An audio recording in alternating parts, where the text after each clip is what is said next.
Hello, good morning, and happy Sunday.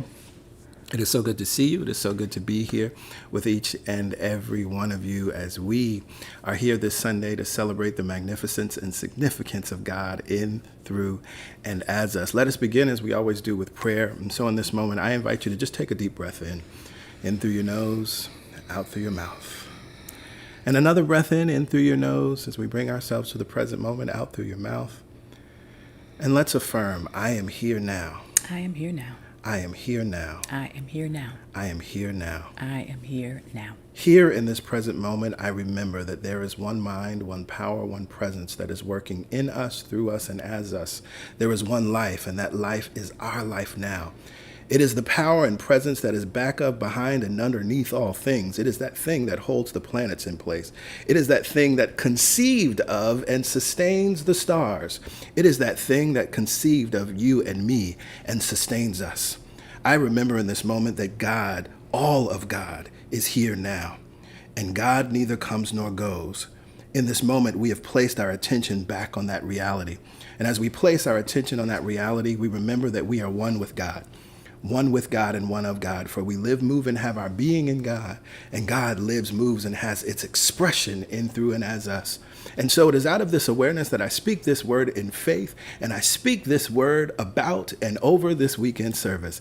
I know that this time, this gathering, it is good. It is good right here and now. I know that this time, this gathering is harmonious, it is peaceful, it is enlightening and enlivening. I know that this time together is a time of solutions coming forward, new understanding coming forward. I know that this time is a time that we may feel good when we come in, we feel even better when we walk out. It is a time that we feel differently when we walk out, because we leave with that absolute beautiful knowing that all things are possible, because we know who and whose we are. I am grateful and thankful for community. I am grateful and thankful for gathering. I am grateful and thankful for this space that allows us to gather. I am grateful and thankful for this space that supports us in continuing to live in a sustained, consistent, disciplined knowing of who and whose we are and how to live out that knowing. So it is with joy, it is with thanksgiving that I release this prayer. Thank you, God, in, through, and as us. And together we say, Amen. Amen. Ashe. Ashe. And so it is. So it is. And so it is. Yes, yes. So it must be. Well, hello again and good morning. Happy Sunday. It's so good to be here with each and every one of you. We are excited as always to be here to gather in this way, that we have this beautiful space and community that we call Celebration Spiritual Center to do this thing that we do and continue to live in this knowing, continue to learn how to live from this knowing, and create an absolutely amazing, powerful life. There may be just one here today that has joined us for the very first time. You may be streaming for the very first time, no matter what time you've found us, whether you're watching live or recorded. And we just want to say hello. Thank you for joining us. Yes, yes. On this Sunday morning. Of course, we know that you could stream any number of services, any number of spiritual communities. And so we're grateful that you took the time to join us. And we know that that choice will be honored and celebrated. There's something here for you today. So if you are a first-time guest, we would love to stay in touch with you. We would love to put you on our mailing list and make sure you know about all the things that are happening here at CSC. And it's very easy to do that. Just text the word welcome to the number you see here on your screen, 347-472-1078. If you are outside of the U.S., we encourage you to go directly to our website, celebrationsc.org, and you can fill out the connection information there. But to access our digital connection card, just text the word welcome here to this number, just the word welcome, no additional emojis, signatures, hellos, I like it here, this is awesome. Of course, we love to hear that. It's just computers don't understand that. And so by texting the word welcome, you receive an automated reply. That automated reply will give you a link to our digital connection card. Complete that connection card and submit it. After you've submitted it, you will receive another text message that says you're all set. If you don't see that message, that means that you're not all set. It means that the information hasn't been received. And so we want to make sure that you get that information, that that confirmation so that you know definitely that you will receive our weekly email on Fridays. You'll receive other correspondence as we send that out. But more importantly, we're just happy that you're here. We're happy that you chose to hang out with us this Sunday. And it is our absolute knowing that you will receive something today that will empower your life, that will support you in living your greatest life. So with that, let's get into announcements. We only have a few announcements today, and then we can move forward with the meditation and the music and the message.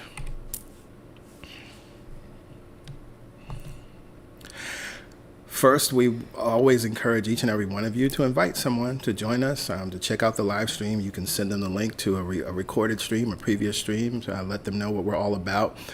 One of the things I love about the suggestion in this image is you could FaceTime with a friend, right? And kind of have a beautiful interaction as you're watching the live stream. But we encourage you to join us. We encourage you to invite friends, family, anyone that you think may enjoy or receive something as a result of what it is that we're all about. Every Wednesday morning, we have the Momentum Prayer Call because we are a church that believes in prayer, founded on prayer. And so this is a wonderful time midweek to tap into what's happening in the mind of God, tap into that frequency and realign, right? We create a wonderful vibration on Sunday, and we're feeling high and we're feeling good. And any number of things can happen on Monday or Tuesday. Or Sunday afternoon. that require a course correction, right? And so tapping in on Wednesday morning is a course correction. This is also a wonderful way to support your daily spiritual practice. So you see the numbers here on your screen. Dial in, enter the access code. We share a reading on that morning, and then either myself, PY, or one of our prayer champions leads us in prayer. It's not a long call, but it's a powerful call. Additionally, as you see here, there's a playback number, and so each prayer is actually recorded. So if this time doesn't work with you for you and your schedule, or you just realize you need to tap into prayer on a Thursday, Friday, or some other time, this is available to you. The most recent prayer will always be available to you. And again, for those of you who are first-time guests, you probably don't want to write this down or screenshot it, and that's why being on our mailing list is helpful, because you will receive this information in our weekly email. Now, you may have a prayer request, and if you do have a prayer request, whether it's for yourself or someone else, someone you love and care about, just send that email to prayerchampions@celebrationsc.org, and then that email is received by us as the pastors, and it is also received by our prayer champions. We, of course, are always holding the high watch. We are always holding the highest knowing and seeing only the best for each and every one of you and anyone or anything connected to you. But we recognize that there may be a specific request for prayer. There may be a specific thing going on that you want us to stand in knowing with you. There may be something going on with a family member, and you're seeking support in more folks praying and knowing the truth. And so by all means, send that prayer request. We also love to hear prayers answered. And so you can use that same email to let us know what the result of that prayer has been, what the miracle has been, what the answered prayer has looked like for you. We always appreciate that as well. But one of the things, of course, PY says all the time, remember that as you're sending this prayer request, see it as a releasing, as a letting go, right? As casting the burden on the mind of God and going free, so that you can make yourself available to hear to hear what it is that your next step may be, or what it is that you can do or say to support your loved one or support your friend that you're seeking prayer for. It's hoodie season. As you all have seen, I'm rocking my I Am Prosperous hoodie, which came much faster than I expected. I thought it wasn't going to come till next week. So I had to rock it today. We launched the I Am series of designs this month. So there's I Am Enough, I Am Prosperous, I Am Worthy. Go to the shop, check it out. There's lots of other things available, but this I Am series is only available in hoodies and long sleeve tees for the fall and winter. There's also stickers. I got my stickers. I'm excited. But you'll see all of that on the store. And of course, we appreciate your support of CSC via the CSC merchandise. And with that, it is time for meditation. Yes, it is time for meditation. I was reading this morning and a line just grabbed me. I am consciously poised within pure spirit. I love that because it reminds me of what we are meditating and experiencing around this month. The force, this source, pure spirit. I'm in it. It is in me. And when we realize that, we can let go of our expectations, our doubt, our worry, our fear, because we're constantly supported. Pure spirit, it's all around me. It's within me. It's above me. It's below me. And when we affirm this truth for ourselves and take a breath and allow that truth to be real, we have a different experience of the situation and our connection to the divine. And as we've been meditating around this month, the force, I am one with the force and the force is one with me. It's a beautiful reminder, that same energy that rustles the leaves, that same energy that moves the waves, that same energy that holds the planets in place. That's the force. And if it can do all of those things, can it not hold me, provide me with answers, provide you with insight, provide you with clarity, send you in the direction of your highest unfolding? Well, it's kind of a trick question because the answer is yes. I am one with the force and the force is one with me. Let's take that idea into our experience of God. Remember, it's more than words on a page. It's more than memorizing text. It is having a experience for yourself, something that no one can take away from you. No one can convince you otherwise. That's what we're talking about. So let us take all of this information and insight into our meditative time. So go ahead, look around the room, and notice where you are. Whether you are seated upright in a chair, on your bed, on a sofa, but allow yourself to be seated upright. Allow your shoulders to relax over your hips so that you're not leaning too far forward or too far back. But our bodies were designed to have a natural alignment, a natural opening, a natural channel for energy to flow through. And so when we align the shoulders over the hips, take that nice breath, relax the palms down on tops of the thighs, we begin to notice something that we may have not noticed before. The breath is flowing, the force is moving, and we are one with it. From this place of knowing, let's close our eyes and just observe the breath, making no judgment of the breath, just noticing it. Whether it appears to be deep or shallow, we notice that it is flowing, just like the wind. It is moving. And if we can experience it outside of the body, we get to experience it within the body now. For I am one with the force, and the force is one with me. There's something relaxing and comforting about the breath. It signals the body to relax, and we allow it to do so. And now, let's take conscious control of the breath because it is also our right to do so. Bring your focus, attention, sending that breath into the low belly. And we will breathe in together on a count of 4. Inhale.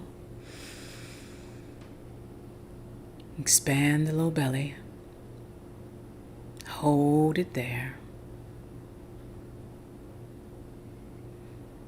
Open the mouth. Relax the jaw. And sigh it out on a count of 4.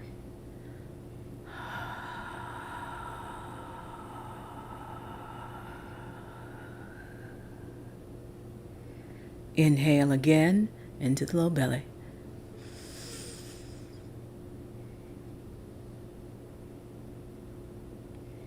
Hold it there. And sigh it out, count of 4.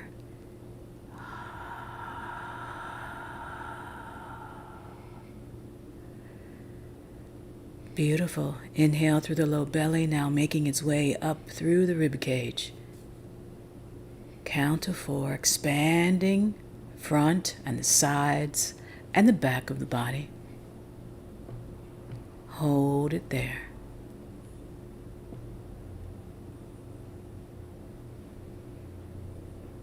And sigh it out, making room for more of that energy and flow.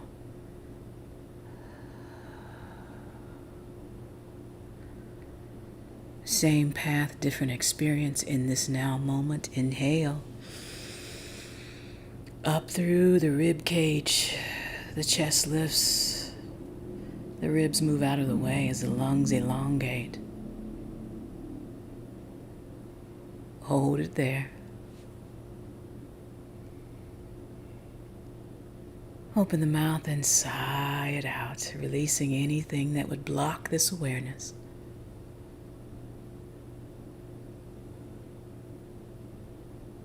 And inhaling, count to 4 all the way in, up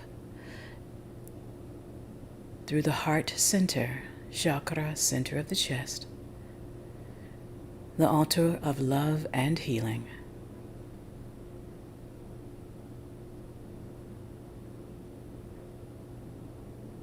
And sigh it out.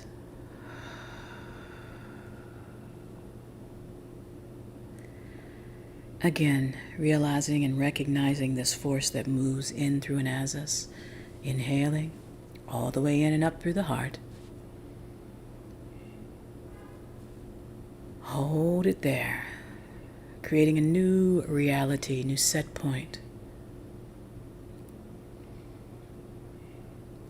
And without collapsing, opening and sigh it out.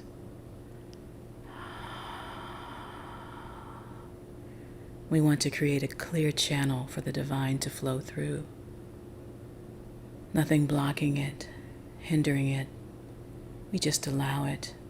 So let's practice a few rounds of breath, breathing in and all the way up.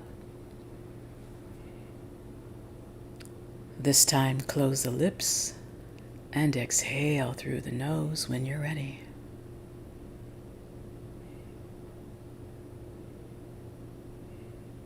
Each round of breath relaxing you more. Each round of breath confirming the truth of your connection.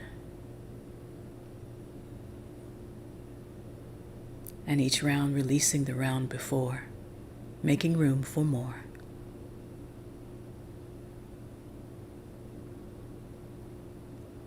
Beautiful.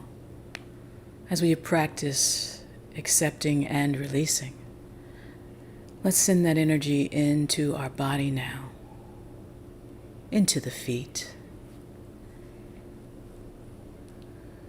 If we've been holding on or gripping tightly this week, give the feet a break. Let them relax now. Maybe you wiggle the toes, raise the heels.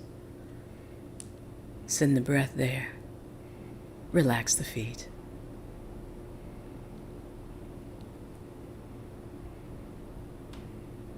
As we ground ourselves, as we root our awareness in this force, sending that energy up through the soles, Relax the ankles now.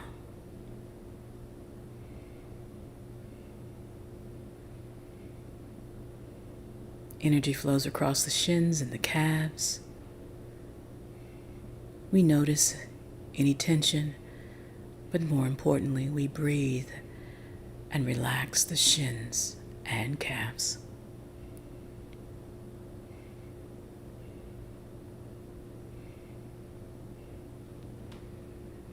Energy flows across the knees, our flexibility to bend and flow with life. For we are one with the force of all goodness. There's nothing external to this force that can prevent its good and easy flow. Relax the knees.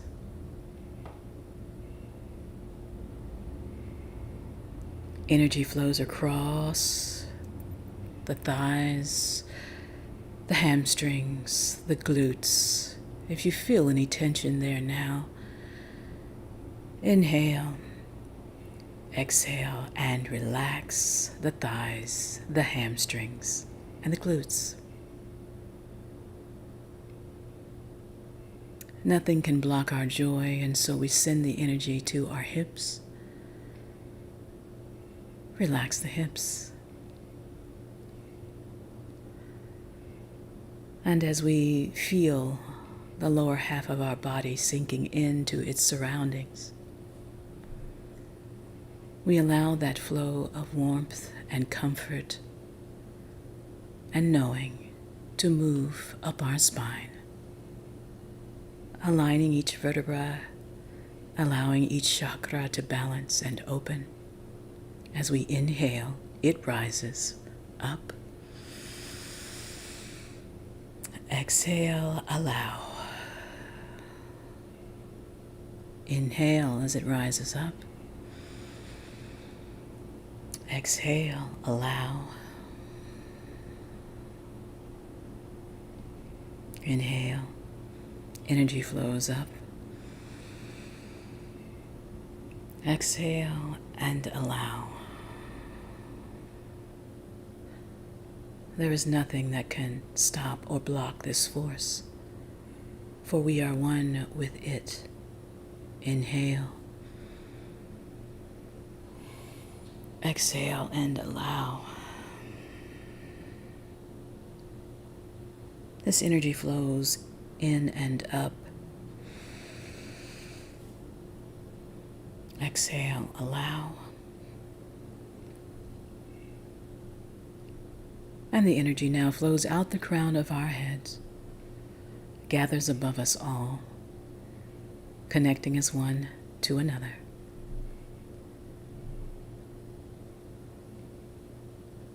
We relax and witness a beautiful flow in through the crown, across the third eye, activating the throat,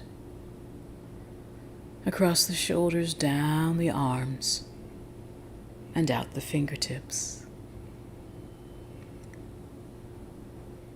Scan your body. You know what you need. Turn the palms up to receive more, or turn the palms down to ground into this knowing.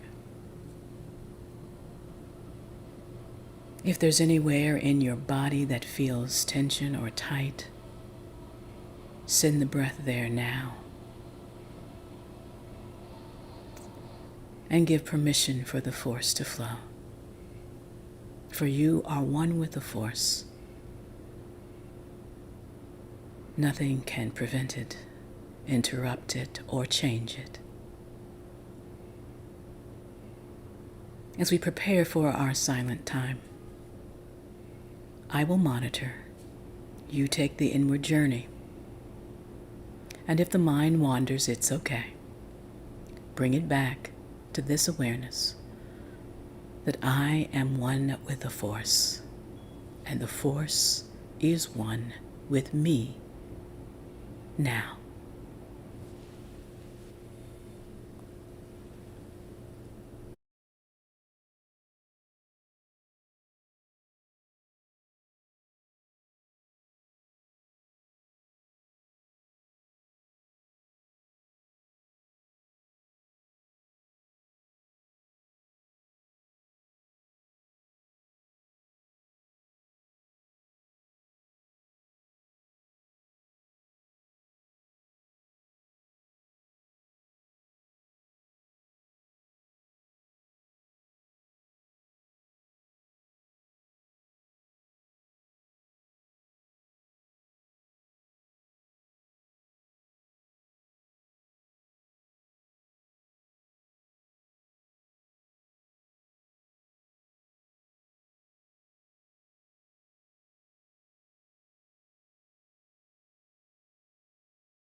With our eyes still closed, we notice a perfect inflow and outflow,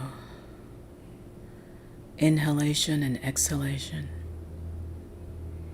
This perfect flow is the force, and we allow it now. With our eyes still closed, we notice that our body is also in alignment with this truth as it is relaxed now. And with our eyes still closed, we sit in gratitude for the experience of this connection. Let us begin to bring all of this goodness back with us. Each round of breath now elongating. We notice that easy rise and fall. We notice our bodies in its current space. We notice our connection to each other and to this moment. Let's bring all of this goodness consciously in our minds back into our world. For when we forget, we are never disconnected from the source. It is there to remind us in the rustle of the leaves and in the breath. If the palms are turned up, turn them down, bringing them to the tops of the thighs. Inhale and draw the shoulders up by the ears. Allowing that breath to fill the lungs completely. Exhale, shoulders draw back and down. Inhale up. Full breath. Exhale as the shoulders relax back and down. Last time, inhale. Shoulders draw up. Exhale as we release the shoulders back and down. Bring the palms together at heart center, lightly touching the thumbs into the sternum. Now nice and easy, bow your chin towards your fingertips. And you may notice a slight opening at the base of the neck or the spine. Now flutter the eyes open, nice and easy, no strain on the eyes. Find a nice, easy focal point in front of you. You'll even notice a coolness at the back of the eyes, for there's no strain, energy being exerted to force yourself to see anything. Inhale, draw the breath in, hold it there. Raise the chin. Exhale. Namaste.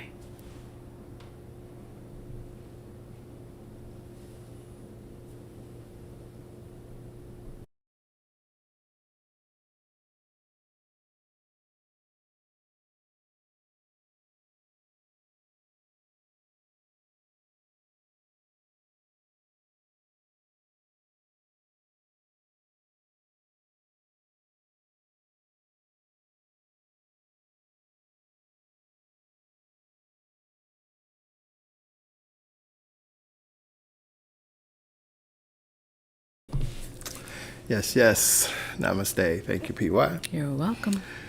So we are going to hear a powerful song from Soul 21, What's So Beautiful. As I looked back, this is a song that I think we have not heard since we've been virtual, which is awesome. I know it's a song that a lot of people love. And this is from a service in 2019. It's awesome. So sit back, enjoy, sing along, whatever feels good to you, cry, whatever feels good to you. And I will be back on the other side of the song with today's message.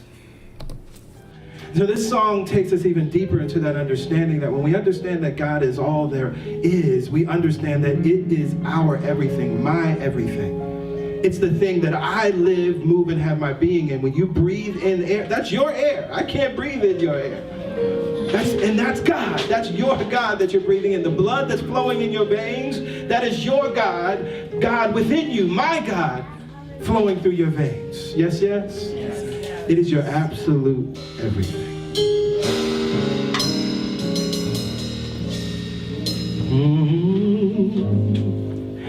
In you I live and breathe. You're and all I see. You are life in me, my everything. All right, yeah.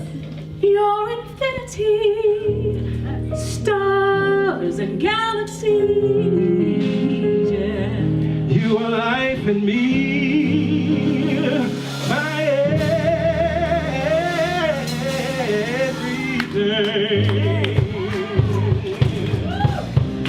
There is one life. Yeah. There is one mind. It's the power. It's the power that's behind everything we know. It says it loves me. And it says I'm worthy. It says I'm worthy. And there is nothing that can change. This love inside of me. Where would I be without this love? Where would I be without this love? Where would I be without this joy? Where would I be without this joy? In you I live and breathe. You're in all I see. You are life in me. My everything. Your infinity. The stars and the galaxies. You are life in me. My everything. Yeah. It's in the mountains. And it's in the flowers. It's the power that we use to create the life we see. Oh, and it says it loves me. And it says I'm worthy. And there is nothing that can change this love.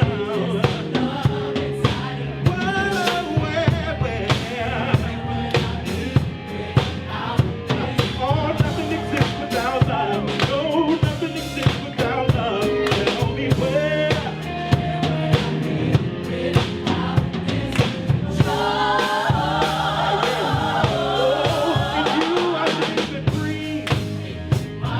You're in all I see. You are life in me. My everything. Your infinity. The stars, the galaxy. Oh, you are life in me.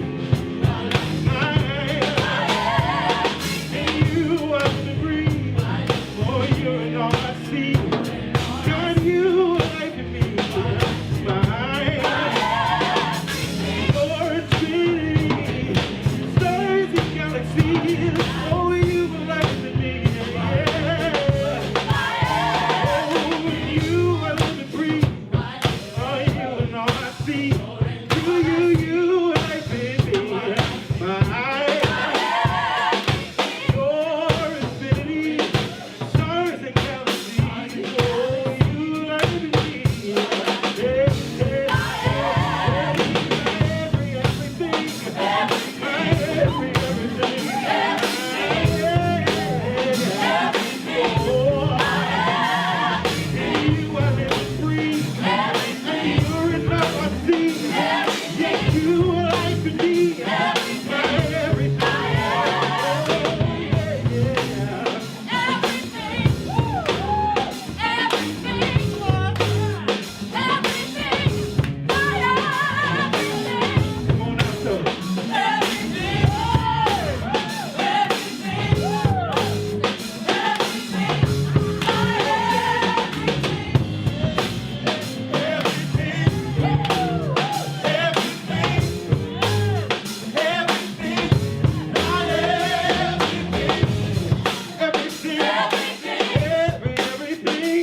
You're my everything.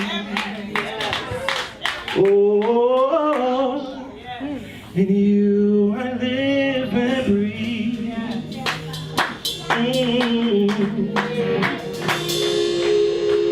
You're my everything. Soul 21. Can you sing that for me?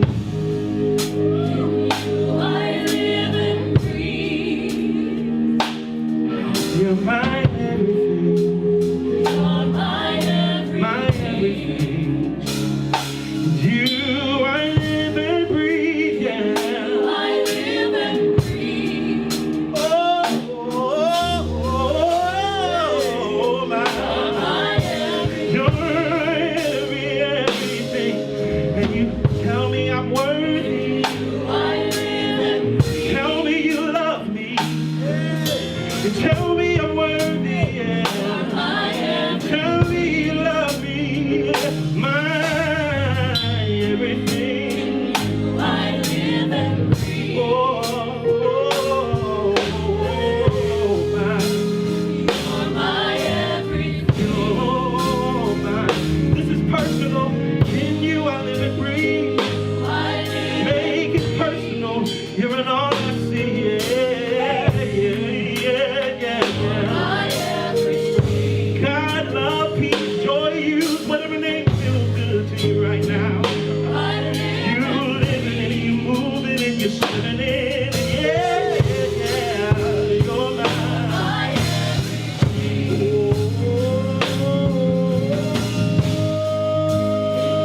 I live and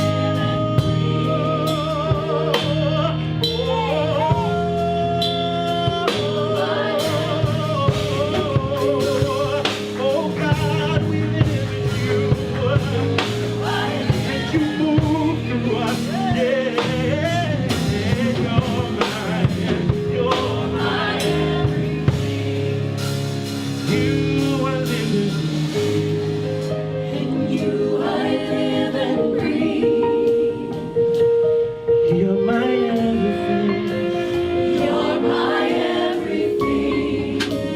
There is no separation when you are living, breathe. You I live and breathe. You're my everything. So it is. So it is. So it is.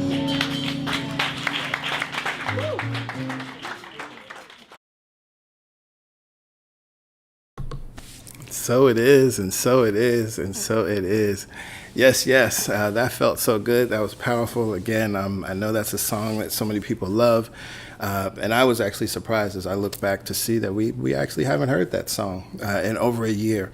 And so it feels good to tap back into that vibration and that absolute knowing that God sourced this thing that we call God, whatever name we choose to use for God, that it is our everything. For we live, move, and have our being in it.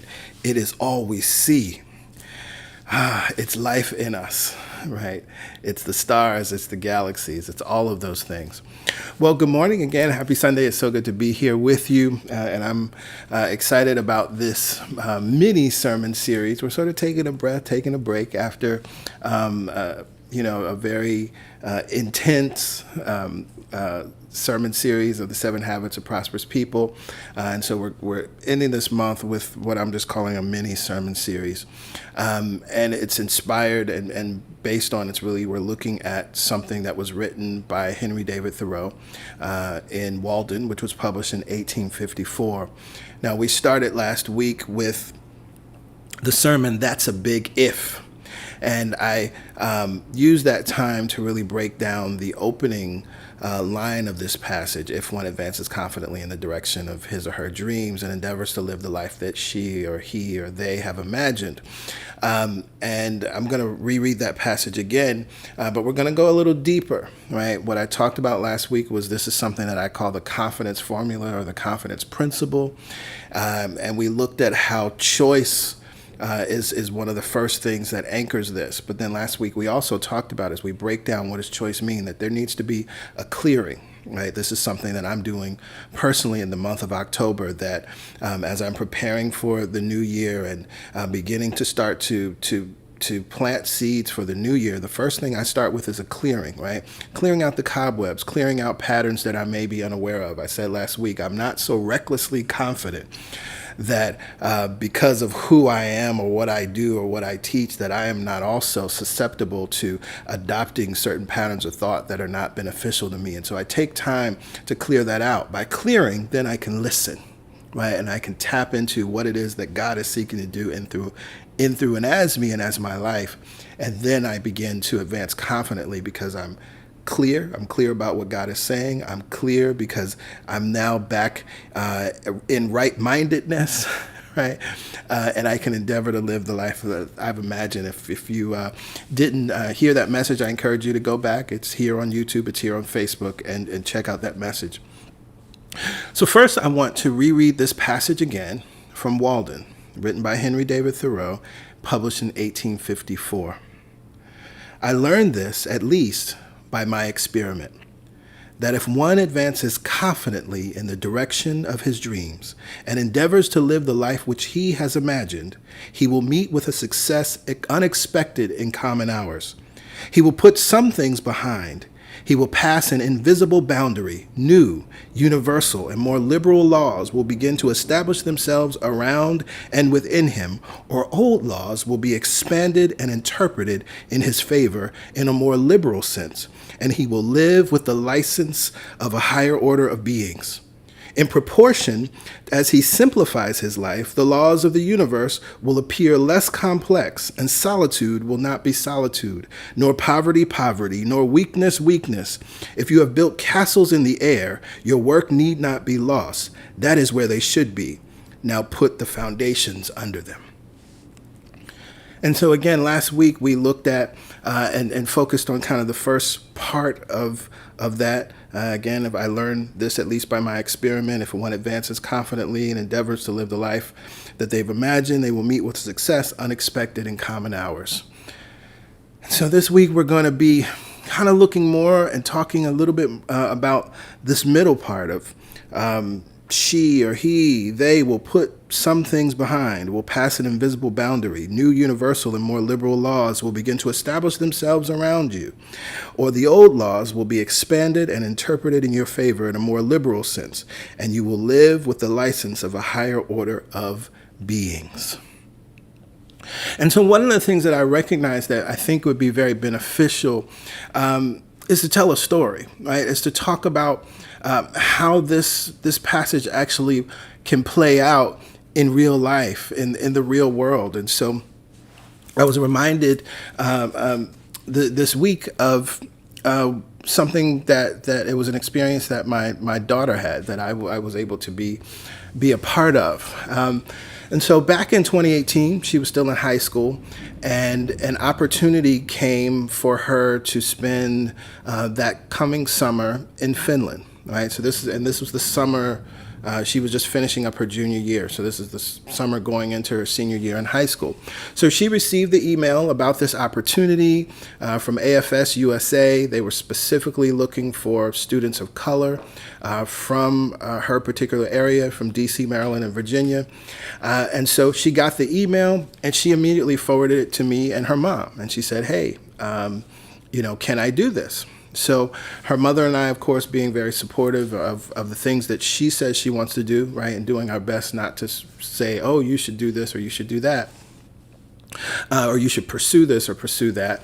We said, absolutely, of course, if this is what you want to do, all good, right? And so I looked at the details and what was required for her to participate and what the submission process looked like. And so the first step, of course, in addition to an application, the first step was for her to submit an essay.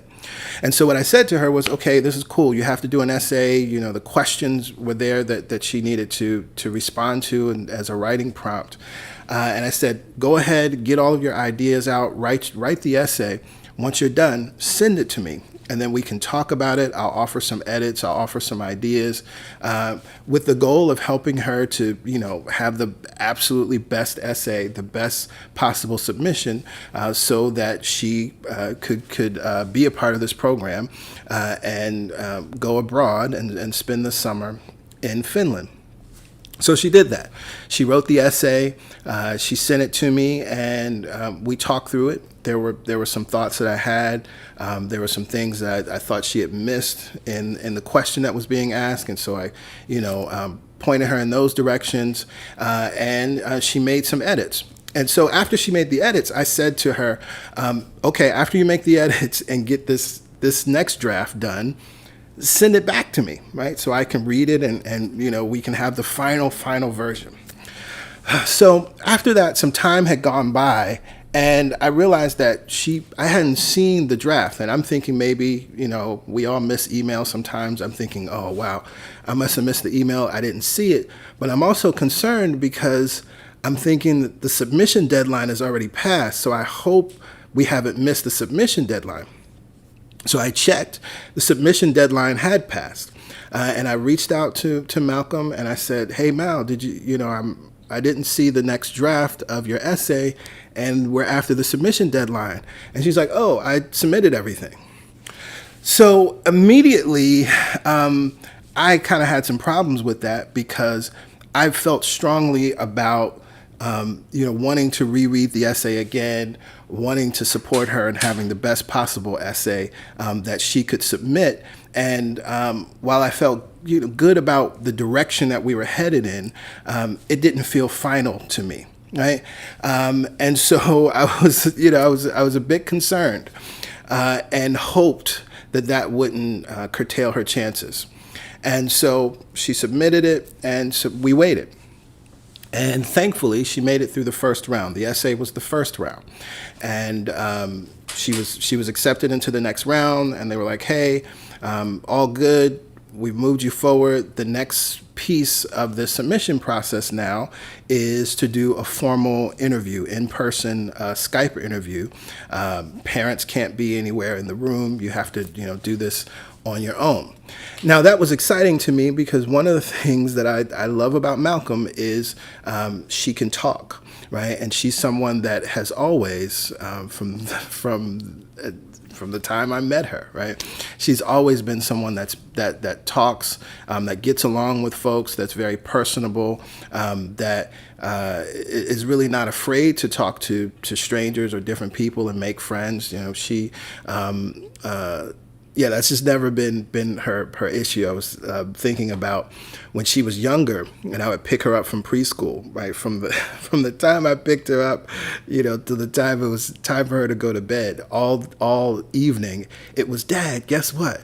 Dad, guess what? Dad, guess what? Dad, right? So the girl could talk. So I knew that this was not a problem, right? If we moved through the essay portion, I knew that the interview portion would be easy, and it was. She had a powerful experience. They actually went over time because the interviewer just loved hearing from her and hearing about her, and they just had a wonderful conversation, and time just went by. So that was good. We felt good about that. And so after that portion, there's another waiting period, right? And this waiting period, we weren't sure what was going on because we felt like we should have heard something and we weren't hearing anything. Finally, AFS USA sent us an email apologizing. They were actually overwhelmed by the number of candidates that they had and other things that were going on. And so they were apologetic and were working diligently to get answers to all of the families. And so we did get an answer, and they said that this particular pool of candidates was amazing, overwhelmingly amazing, and unfortunately they couldn't take everyone into the program, but Malcolm had been chosen for the wait list, right? And so if a student chooses not to go forward with the program, if a student chooses not to accept the scholarship for this program to spend the summer in Finland, then she would be bumped up on the waiting list. So one of the things that I said to her at that moment, which was very important. And this kind of goes even back to the beginning of the process. Once the submission process had started, one of the things I told to Malcolm in supporting her in holding the vision and advancing confidently, I said, okay, you've submitted your essay. Now, from here on out, all we do, we talk about Finland and we talk about this trip as if you are going. And so I asked her to do some things that would support her in that knowing. I said, now it's your opportunity to start reading about Finland, start looking up things about Finland, start looking at towns and cities that you may want to visit, start looking at places that you may want to visit, research the customs, research the foods, start to get yourself immersed in this thing, this place that you want to live in for 6 weeks. In the summer. And I said, for me, anytime somebody asks me, how is Malcolm doing? I'm going to say, oh, she's doing great. And she's going to Finland this summer. Right. And we lived in that absolute knowing. And that was the way that we talked about it. Right. Unwavering. Now, that was supportive because we already had some moments where it was like, we're not hearing from anybody. Well, they were just overwhelmed and behind. Right. And finally, they let us know that. Then there's the moment of being waitlisted. And it's like, okay, fear, doubt, and worry could creep in, but we continued to hold the vision. And so time is going by, and I remember that her mom was starting to get a bit concerned because her thinking was that if Malcolm isn't going on this trip and is not going to be abroad for the summer, then she needs to be working on a summer job, right? And so we were getting into that time where most high school students were starting to apply for summer jobs or internships or do that sort of thing. And I said, hold on, all is well, all will be well. Literally the next day. That morning, I'm on my way to work. I'm standing on the subway platform, and I had sent Malcolm my usual good morning text and sent her some love for her day. And she replied back with good morning. And then right after that, she sends me another text that says, OMG, with a screenshot. And it was a screenshot of the congratulations acceptance letter. You have been accepted into the program. We are happy to offer you the scholarship and to participate in this wonderful, powerful program. And so, of course, she accepted. Of course, she went to Finland that summer. She had an awesome time. It was a beautiful experience. And you know, she received all the benefits of it. Of course, it looked great on her college application. All that good stuff, right? And so within this one little story, right, is the how it works in real life as we read. And last week, as I talked about this idea of advancing confidently and what does it mean to advance confidently and what does it mean to endeavor to live the life that you've imagined. But there's this other portion here of he will put some things behind, will pass an invisible boundary. New universal and more liberal laws will begin to establish themselves around and within him, or the old laws will be expanded and interpreted in his favor in a more liberal sense, and he will live with the license of a higher order of beings. And so I want to break down some of the things that happened in this little story to support you in understanding how you can begin to apply this in your own life, whatever the desire is or whatever it is that's happening, right? It could be you're looking for a job. It could be that you're wanting to have a child. It could be that you want to get married. It could be that you just want more money. It could be that you want to move into a new home. You want to purchase a new home. You want to expand your business. You want to start a new business. It doesn't matter what it is. The principle always applies. And so within this, last week we talked about choice. So within this is choice, there's imagination, there's surrender, and then the outcome is the miracle. So choice. What are we talking about when we looked at choice? Right. Well, first there was the decision to go to Finland, right? And that was something that had to happen individually, uniquely, and distinctly within the being of Malcolm, my daughter, right? Before her parents became aware of it, before we became aware of it, she had to make a choice. She read it and said, this is something that I want to do, right? Now, being a minor at the time, she had to ask her parents' permission. So she forwards the email to us, right? But again, there's choice, because our yes And our willingness to support the choice was very important, right? We could have been obstructionists, right? We could have been in some thinking or some fear around, oh, we don't want you to be on the other side of the world. Or right, we could have done all sorts of things, which unfortunately parents can do sometimes.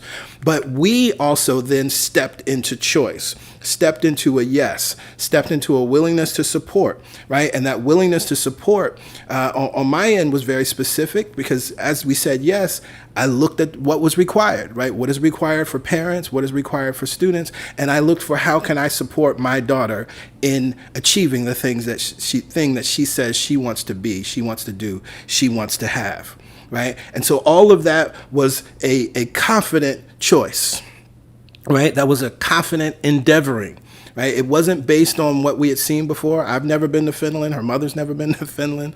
I don't think I personally knew anybody that had been to Finland at that point, right? None of that stuff was there, right? This was a powerful, powerful, powerful choice. Okay. So then you have imagination. Right, and I kind of just touched on this a little bit, right? This imagination, I see what life can be, not what it appears to be. Now, all of Malcolm's peers weren't making that choice to go to Finland.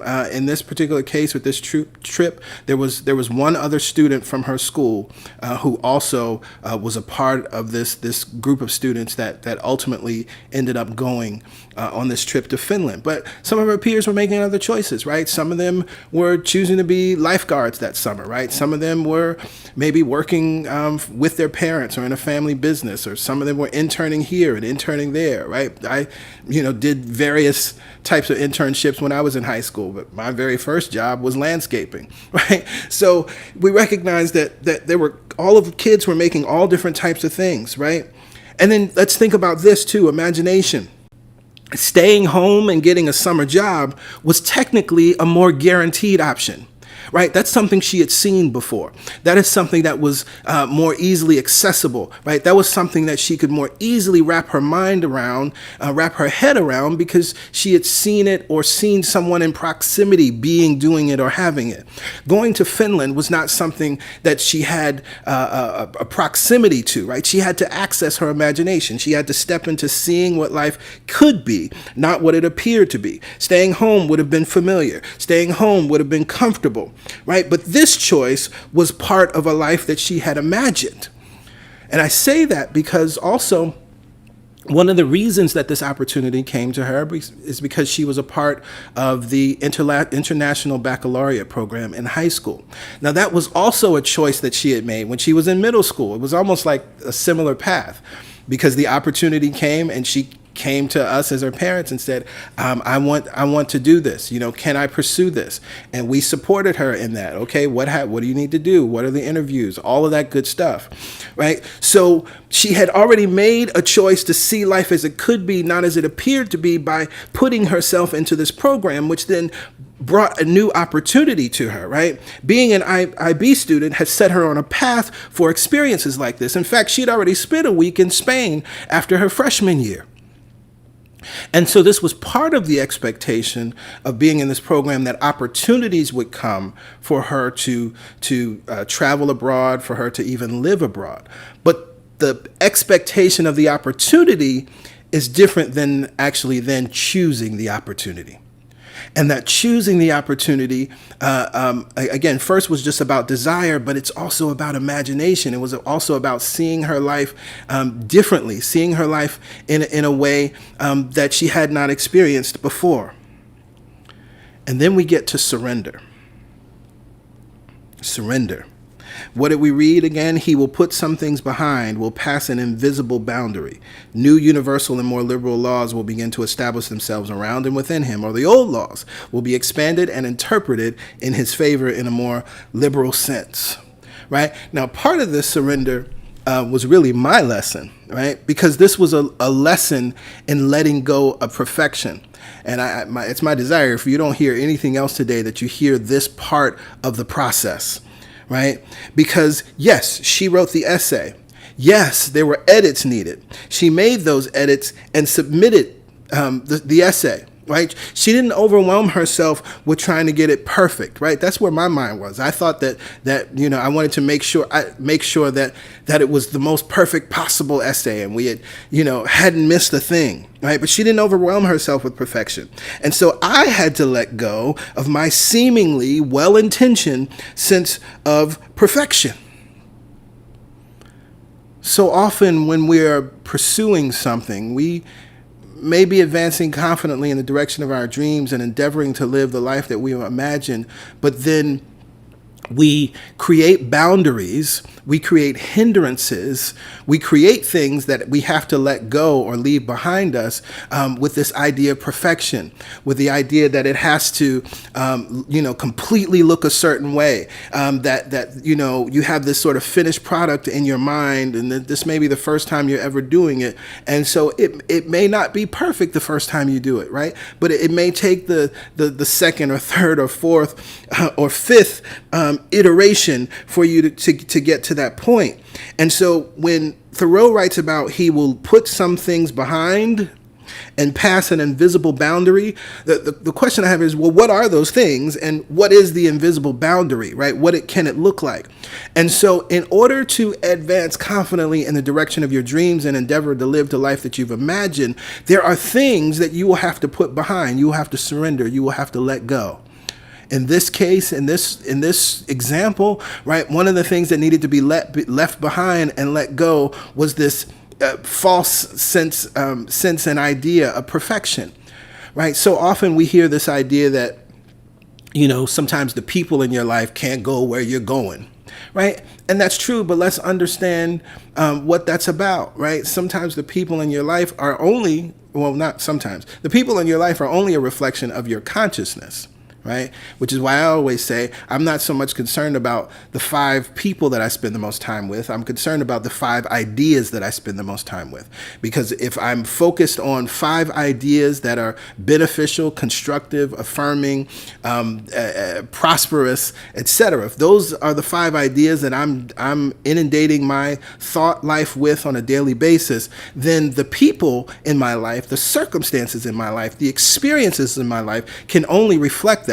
Now, sometimes if I'm not aware of what my unconscious thought patterns are, if I'm not aware of what my unconscious habits are in my thinking, then I can look outside of myself and say, oh, that selfish friend I have may be mirroring something for me, right? That sometimey friend I have may be mirroring something back to me, right? And so that's why it can be beneficial and helpful. But in truth, it's about the ideas that we're holding in our mind.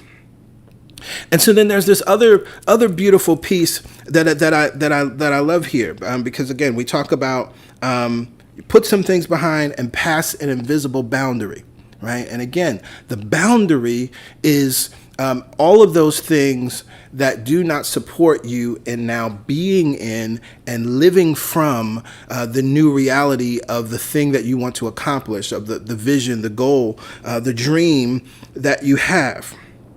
And so there's something else that's interesting here that I want to point out that for me is always indicative of the path, of being on the right path, if you will. And as always, it happens inevitably. I've seen it in my life, and I love that it's right here, in this example with my daughter. Because while the essay may have been the portion she needed support on, right? So that was something that I supported her with. That was the first piece to get through that process, right? The Skype interview, if you remember, I said the Skype interview was the thing that played to her natural gifts, skills, talents, and abilities. Why is that important? Because what I know to be true is that when we are advancing confidently in the direction of our dreams and endeavoring to live the life that we've imagined, will we need support? Yes. Can you do it alone? No, right? That's absolutely true. And so at some point along the path, you're going to need the support of someone else. Somewhere along the path, you may need the expertise of someone else or the experience of someone else who can support you and lead you and guide you. That's absolutely true. And so you have to be teachable, right? You have to be open and available in that way. Absolutely true. But what I also know to be true is that along this path, when you are advancing confidently in the direction of your dreams and endeavoring to live the life that you've imagined, that it will call on something that's so natural to you, that's so much a part of your just who you are, your gift, skills, talent, and abilities. It's that thing that doesn't feel like work. It's that thing that you may not yet fully appreciate because it's so instinctual to you. It will call on that thing. So that will be supportive of you actually living the success unexpected in common hours. But hear what I said, right? Because I love, as we said last week, that's a big if, and Thoreau says if. I said if you are advancing confidently in the direction of your dreams, and endeavoring to live the life which you have imagined. Now, the reason that thing doesn't always happen for many people, as I shared it, as it happened with Malcolm, that there was that moment where the thing that comes most natural to her was the thing that supported her in moving into the next step, is because you're not actually living your dream or endeavoring to live the life you've imagined, right? Many times we're taking what we've seen and we're like, oh, well, I see this person made a lot of money doing this, so I'm going to do this. Oh, well, this is what my family has done, so I'm going to do this. This is what I've been told will give me success, so I will do this. There's a big difference. And again, this is one of the things that I think is indicative and why I love, in the context of this parent-child relationship, that this was something that she brought to us, and wanted to do, right? I think it probably would have looked differently if it was, hey, I read about this opportunity, you should apply, right? Because it would have been sort of an external thing. And what I find with adults, right, we're pursuing things, right? We're endeavoring, right? And we're advancing, but the dream or the life that we've imagined, if we're honest with ourselves, it's not actually ours. We're doing something because, like, this example keeps coming back to me, right? This idea, oh, I've seen someone become a millionaire doing this thing, so I will do this.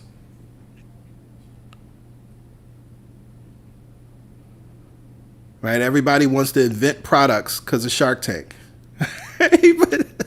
But you may not be an inventor, and there's an infinite number of ways to make millions of dollars. There's an infinite number of ways to become famous, right? There's an infinite number of ways to become successful. So it's important, and this is why last week's message was so important, about getting clear and listening.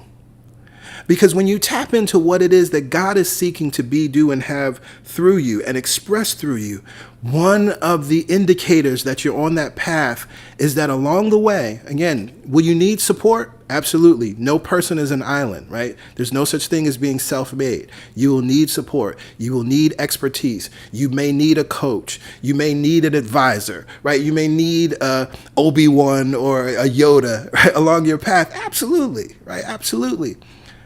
But there's something in that along this path that calls on your natural gifts, skills, talents, and abilities that you were just born with. That it's just, I don't know. I just do it. I can just create in this way, right? I can just come up with fantastic ideas. It's just who I am, right? Where other people, could be, nervous and scared to talk to a stranger and talk about themselves, right? In the case of Malcolm, that's something that comes very easy to her, right? And she's not intimidated in that kind of space. And so then this is why Thoreau writes, old laws will be expanded and interpreted in your favor in a more liberal sense, right? In the Hunger Games, there's that mantra, right? May the odds be forever in your favor, which is like a hope and a wish. But I'm so glad that this is not the Hunger Games. I'm so glad that we're living the game of life and we know how to play it. And because we know how to play it, we understand that everything works in our favor. Everything works for our good. So we don't have to worry about the odds being in our favor, but we recognize that if we do the things that are required, the choice, the surrender, right, the imagination, if we advance confidently and endeavor to live the life that we've imagined, not something that somebody else is imagining for us or trying to convince us to be, do, or have, but the thing that we truly, within our soul, we can't let go of, it's just what we want to do, what we want to be, what we want to have, you will be met with a success unexpected in common hours, and the odds will be forever in your favor. And so because of that, in this example, being put on the waiting list wasn't a deterrent, because we recognized the game of life and how to play it, that it was already working in her favor, that, the organization being overwhelmed and they weren't responding in the time that we thought they should respond, right? That we were expecting them to respond. It didn't matter, right? It didn't matter because the odds were already in her favor. It wasn't a deterrent. Waiting some more and still not hearing after being put on a waiting list, it wasn't a deterrent. Because we had made a choice to advance confidently in the direction of our dreams. We made a choice to talk about going to Finland, about being in Finland that summer, right? There was a deliberate choice that was made. There's so many pieces to uncover in here, but I love even this idea of, we hadn't heard from them. And in truth, it had nothing to do with us. They were overwhelmed. They sent an email apologizing. How many times I know I've done it, right? How many times have you put yourself in a position of, when you're waiting and you were waiting patiently for a while, but then you get beyond where your patience can handle, and you start to get nervous and you start to get scared. And as you get nervous and you get scared, what do you start to do? You start to blame. Oh, wait, did I do everything I was supposed to do? Oh, wait, did I miss an email? Oh, wait, did I submit everything I was supposed to submit? Oh, wait, did I check that box? Oh, wait, maybe I'm not good enough. Oh, wait, let me see, because I know somebody else submitted. Let me call them and see if they heard something too, because if they heard something and I didn't, then that must mean that I wasn't good enough for this thing. But when you're advancing confidently in the direction of your dreams and endeavoring to live the life that you've imagined, that you've made this choice, and you know that it's this or something better, you're not deterred. And then the information you need will be brought to you. Oh, sorry, we apologize. It's not you, it's me. We're working diligently, but we promise we'll get back to you. We recognize that you probably were a little concerned, and so we're just letting you know all is well. And then finally, miracles. Choice, imagination, surrender, and then miracles. The desired outcome was achieved. She was moved off the waiting list. Somebody else, and that's the other thing, we blessed that soul, whatever that decision was. We were like, there's another opportunity for that person, right? There's another opportunity for whomever that is that chose not to take this opportunity. It wasn't something that they truly desired. And so we bless them in their pursuits, and we know that the space was already there for Malcolm. And so the miracle also, this is important, is what was gained in the process, right? The miracle, I mean, for me, and as I was going back through this story, the miracle was being reminded of the lesson, right? The miracle for me even was being reminded as I'm supporting her now as a college student, right? In similar ways, right? And learning how to step back, right? And learning how to trust in the process that is God, right? More than my own individual knowing.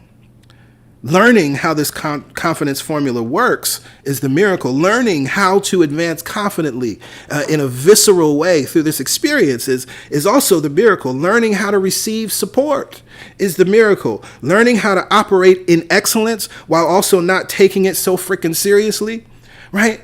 As I get this false idea of perfection, but what do we know to be true? It is not I, but it is God that does the work. It's God through and as us that does the work. So let me step back for a minute and remember what's really going on. And so in closing, I want to leave you with this. I'm sure some of you have seen, there's a show on Netflix called Movies That Made Us. I really, really enjoy the show. And I watched the first season, but yesterday, PY and I decided to watch one of the newer episodes, and it's an episode about the movie Coming to America, right? And how Coming to America came to be, how the idea came to be, how it was written, wonderful stories from the director and other people that were on the set, just all of the unfolding that became this comedic classic, right? This beloved classic film. And what I love about movies that made us as a whole, no matter what the movie is you can see this process playing out, right? You can see what it looks like to advance confidently in the direction of your dreams and endeavor to live the life that you imagine. And you can see how the success, unexpected and common hours shows up. You can see how new universal laws are created, or those that exist are interpreted in your favor, right? And so it's interesting. I encourage you to check out the episode if you don't watch anything else, just this episode on Coming to America, to see how, the movie almost didn't happen, right? Even in the midst of filming, right? Production was stopped, and there were tensions, and there were egos, and there were back and forth. And even the name of the film, right? The name of the film came very late in the process, right? It was initially called The Quest. But in the conclusion of that episode, what I loved was what one gentleman said in sort of just a wrap-up idea of thinking about what this movie has become and having lived through the process. And he said, when a movie is made that stands the test of time, there is a bit of a miracle that had to happen, and no one person is capable of figuring all that out. And when we were watching it, I stopped. I was like, yes, this is it. This is what my sermon is about tomorrow, right? Because it's this underlying idea that you can step back and look at all that took place. One, I love that he said a miracle had to happen. Yes, it is a miracle. All creation is a miracle, right? When something powerful comes forward and it comes to completion, and it's a finished work that's now shared with the planet, that's a miracle, right? But what I love is this acknowledgement that no one person is capable of figuring all that out. Nowhere in this text, when we read about advancing confidently in the direction of your dreams and endeavoring to live the life that you have imagined, nowhere is there this idea of you have to figure it all out first. You got to know steps 1 through 25. Right? That's not what happens, right? Because no one person can figure it all out. But what is required? Choice, imagination, and surrender, which then the outcome is miracles. It's not your job to figure it out. Remember, the how is not your business. But what is your business? Choice.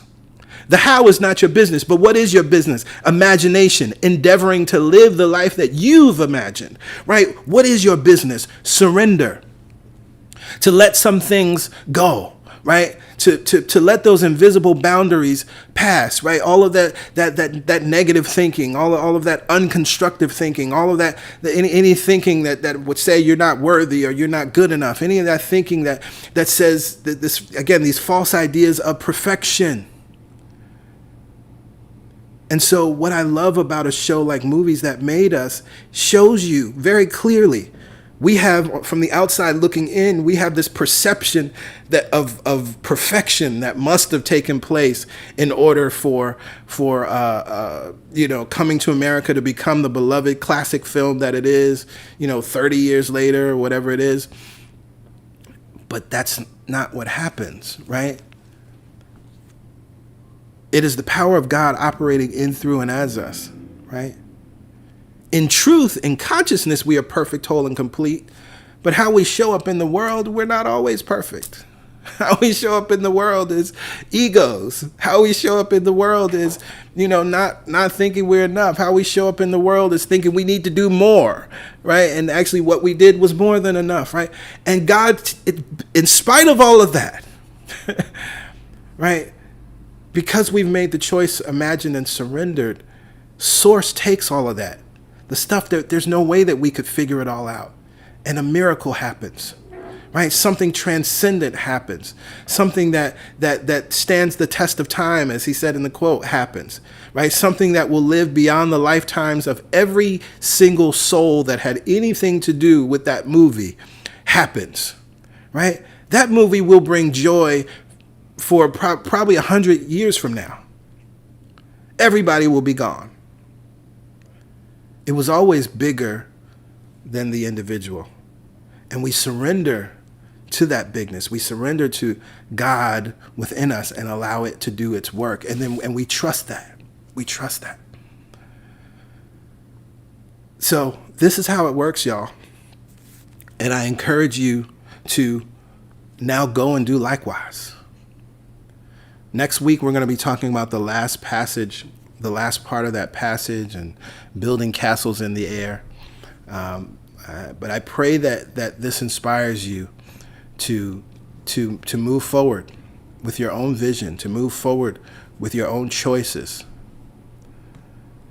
not living the life that someone else imagined, and not pursuing the dream of someone else, but that thing which God has placed within you. And with that, I say amen, ashe, and so it is.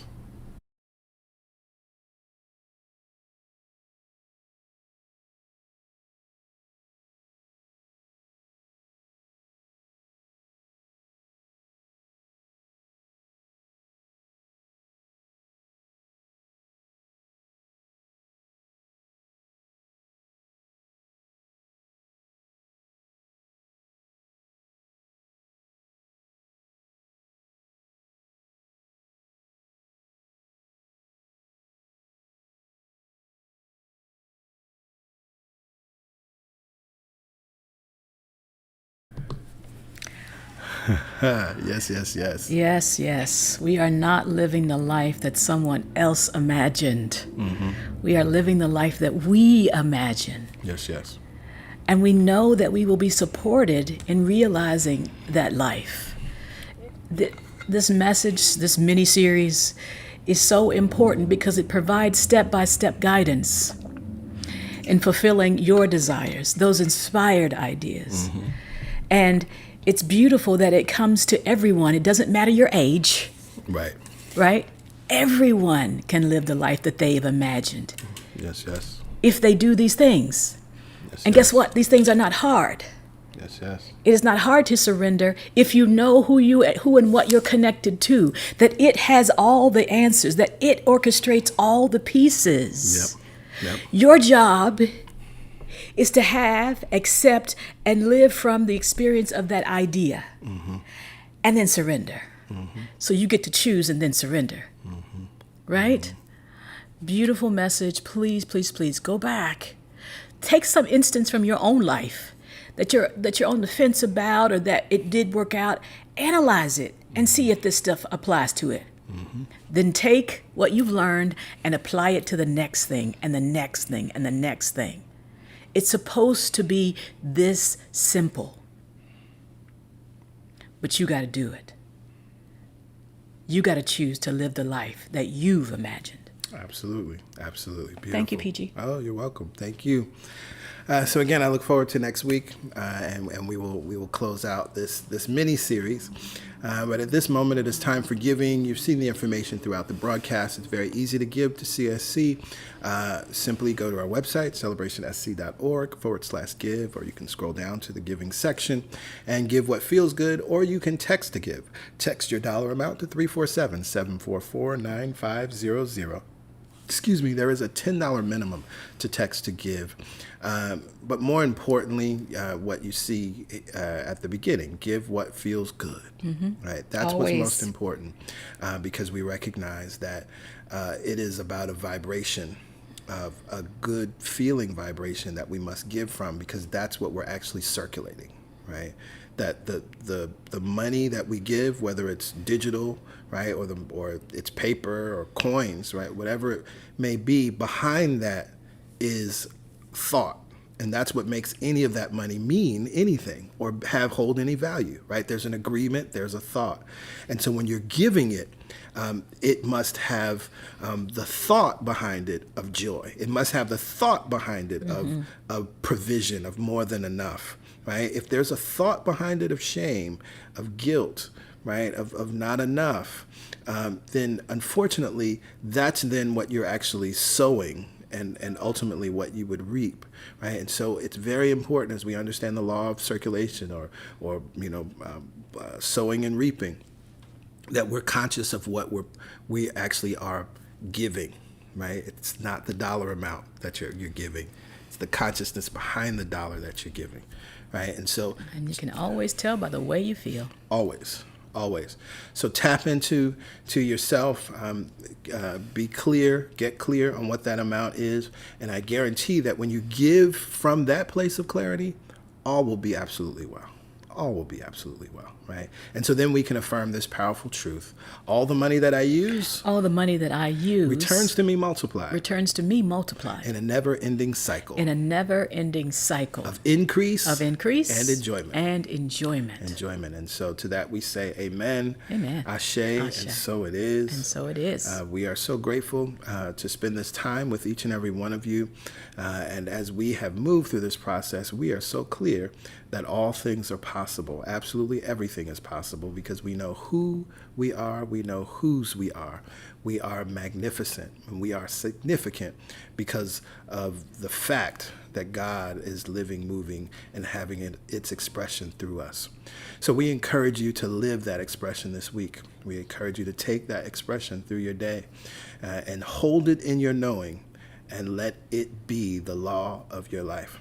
So we say goodbye for now, and we hope that you enjoy the remainder of your Sunday and the remainder of your week. We look forward to connecting with many of you on the prayer call on Wednesday morning, and of course we especially look forward to connecting with you next Sunday, 11 a.m. Eastern Standard Time.